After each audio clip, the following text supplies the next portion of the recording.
it for the year is data management, or taking a look at data in general.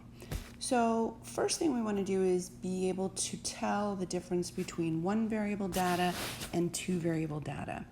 And when we're talking about variables, we're talking about an attribute or something that can be measured.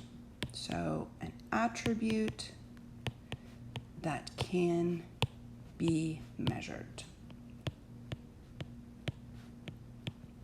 And things like that might be height, distance, time, eye color, anything that we can measure. When we're talking about one variable data, it comes from a situation where measures of one attribute. So maybe we're just measuring height of people. We're measuring foot size of people. We're measuring rainfall per month, things like that. So comes from a situation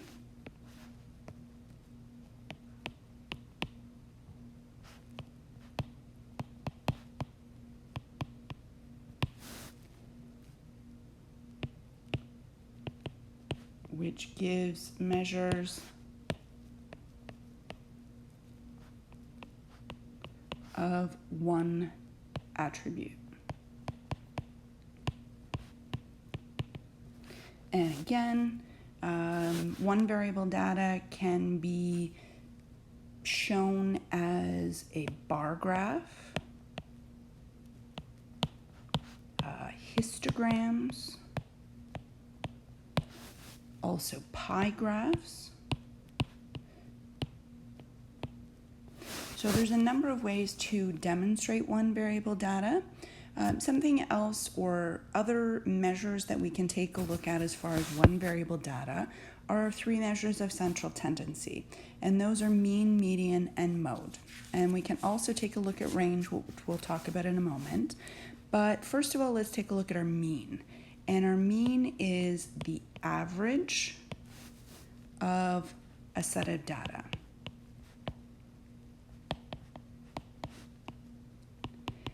And to calculate the mean, we simply add all of the data, and then we divide by the number of pieces of data. So if there were 10 numbers, we would add all 10 numbers and divide by 10. If we're talking about our median, we're talking about the middle value of the data. And in order to see what the middle value, we have to list from lowest to highest. So if it's not already in order, we have to list our values from lowest to highest. And if there is an odd number of data,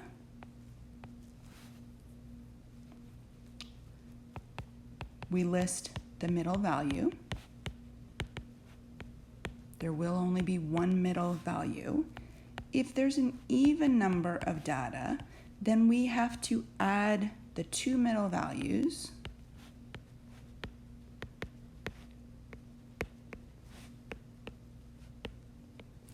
and divide by 2. Okay, so if there's an odd number, we know exactly what the middle value is. Even number, we have to take the two middle values, add them together, and divide by 2.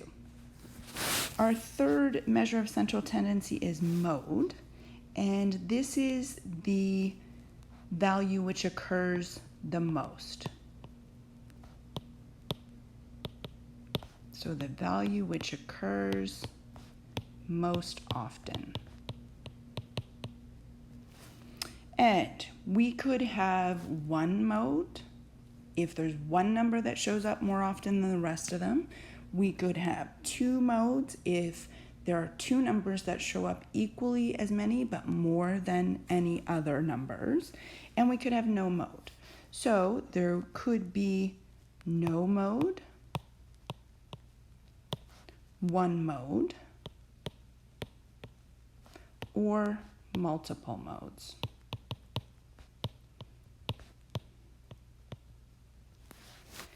And the other measure that we often associate with our three measures of tendency is the range.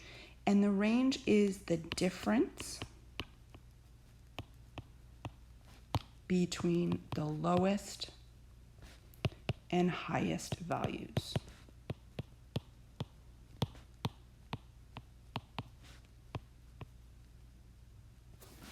Okay, so example number 1, marks on a recent test were the following, and we want to find the mean, median, mode, and range for the data. So first of all, our mean, we're going to add up all of our data. And when we add up all of those numbers, we get 985. And we're going to divide by 14 because there's 14 marks there. So our mean is 70.14%. If we're looking for the median, we're first of all going to have to put all of these numbers in order.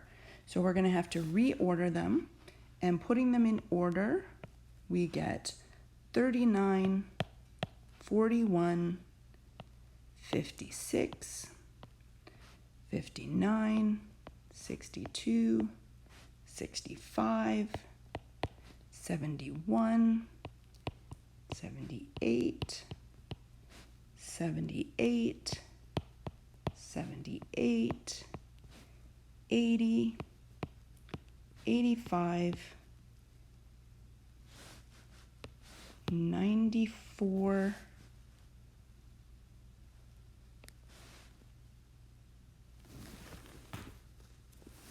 and 99. Okay, we may just make sure we have all 14 pieces of data added in there, and our median then is our middle value.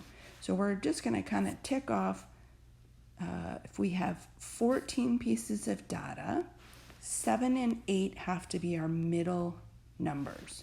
So we can count over, or we can go in from the ends and count in one at a time. So our two middle values here are 71 and 78. So we add those together, divide by 2. So our median value is 74.5%.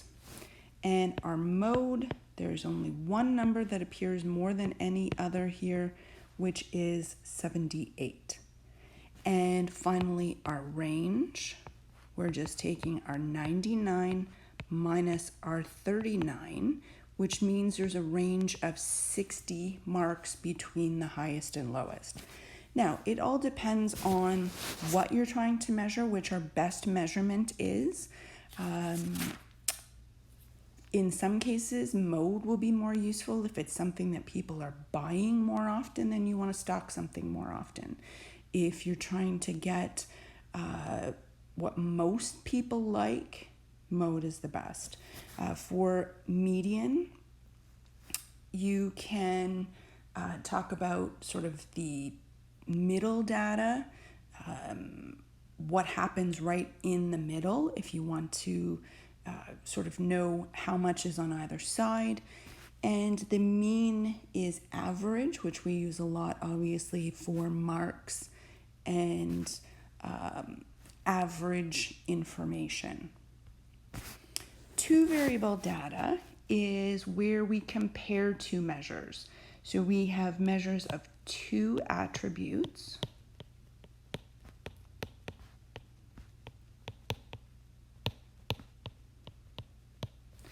And the way that this data is demonstrated a lot of times are in ordered pairs or tables of values. We can also graph scatter plots. So if the data doesn't fit exactly into a line, we can set it up as a scatter plot. We can also have double bar graphs, or two column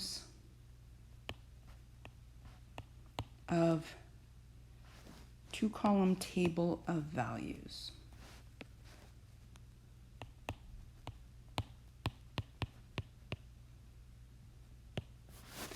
So with example number 2, we want to identify whether the following are one variable or two variable data. Again, just determining, is there only a single thing that's measured, or are there two things that are measured together? A study shows that the time spent studying affects the grade attained. Well, we're talking about time and grade, so this would be our two variable. Sally found the average speed driven by the students in her class. Well, average speed means that we're measuring one variable. A study discusses the link between, and the link tells you that it should be two variable, and we're talking about size of a city and the level of pollution. So this is two variable data. Now, from what we're going to look at following now, we're going to focus on two variable data, specifically creating and using data from graphs. So using Desmos, we're going to plot the following, and we're going to sketch the graph on here. So we have a table of values, and we have points. So we're going to take a look at Desmos, and we're going to insert our table. So up here on the left-hand side, click on our plus, and we can insert a table. So we're going to insert our values here. So the table that we have, we can enter our data, and we can enter a little quicker by just putting our number in there and entering, and it'll go down to our next values. And you'll notice that it does start inserting your pattern for you after a little bit. So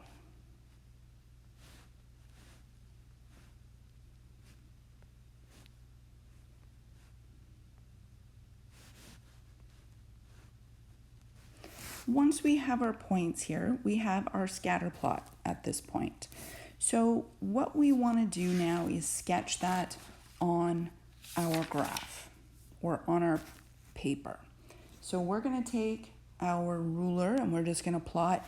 Now notice as well that all of these values are positive, so we can change the size of our grid if we wish. We can go up here and use this wrench on the right hand side, and notice that we can change our values if we're not using any negative numbers. So we can have a 0 to 10. We can also label our axes if we wish, which we'll talk about in the next one. But now we have our graph here. We're going to plot that, sketch that, and that's all we needed to do for this question, is sketch our graph. So we're going to take a look now at our second example, which we had as Davis conducting an experiment comparing leg length in centimeters and how long it takes in seconds to walk 100 meters. Again, we can still do that using Desmos. We can just cancel out what we had there before, go back in, and we're going to add in our table here. Now we're just going to have to take a look at all of our points here, and we're going to input our data accordingly. So we're just going to take the first point or first value from each of those points, and we're going to enter them into our X table.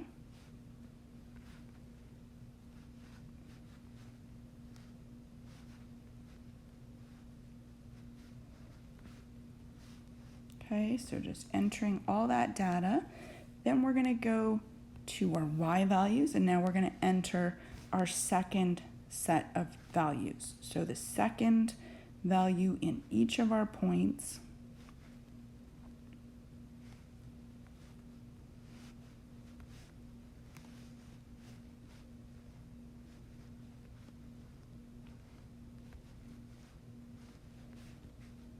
And we just make sure that our data lines up, that we have the same number, that we've included all of our numbers here. So notice that this doesn't fit into our grid. So we definitely want to go and change our X and Y axes. So notice that we don't have to start at 0, because that would be a waste of space in some cases.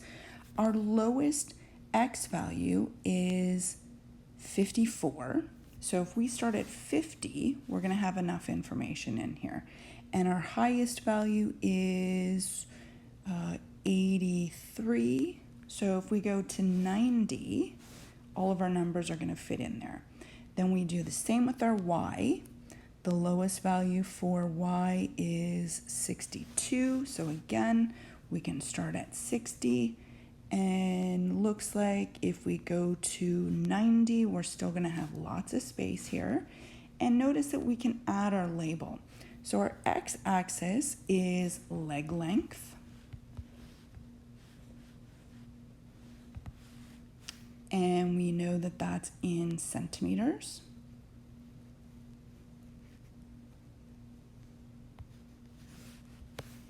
So we can put that in here. And our y values are time in seconds.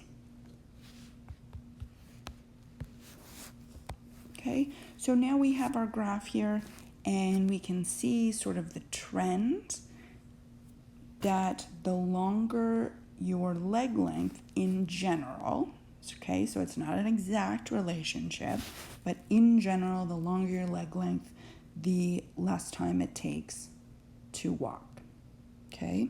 So that is sort of an introduction to our scatter plots and data being set up